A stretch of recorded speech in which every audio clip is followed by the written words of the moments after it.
All right, got my loft beam all peeled. So now we gotta run it up to the mill and cut some flats on it. All right, we're up here at my HM 122 with 30 foot of track. So we got to put a flat on the top of this beam for the floor joist to set on, and then halfway on the bottom we need a flat because there's going to be a wall underneath it for half the distance, and then the rest of it will be free spanning for except for a post. So I want that to be left round. So that's what we're going to do first. I got a plan for a flat wide enough that a 2x4 wall can be built on there, and then 3/4 wall finish on each side. So that determines how wide my flat's going to be. Right now I got it set up so that the top of the beam is the same distance off the bed from tip to butt.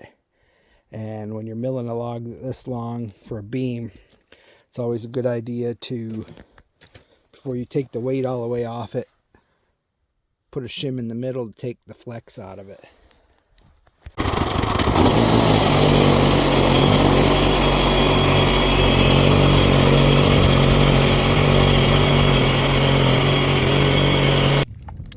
So even at 30 feet, I still got a couple feet that I can't mill. When it's only a couple feet, instead of flipping the log around and setting it back up to mill that last little bit, I just finish it off with a chainsaw. Just take my chalk line, hook on the blade, and then plane it through on my cut.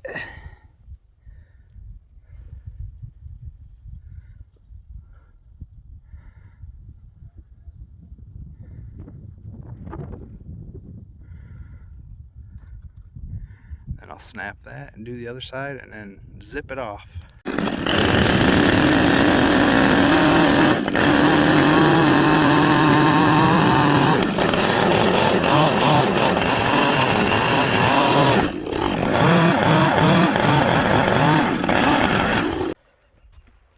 Flip! Alright, now I got the bottom flat on there, stopping at my center point where the framed wall underneath is going to stop, and then all this part will be exposed.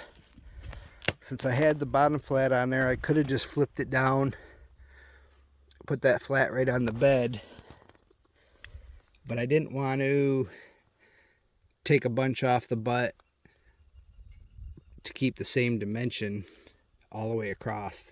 So this is tapered, it's thicker on that end than this end, and the carpenters are just going to have to frame a wall that's pitched. It's more aesthetically pleasing to the eye to have the natural taper of the log, so we're going to leave it like that.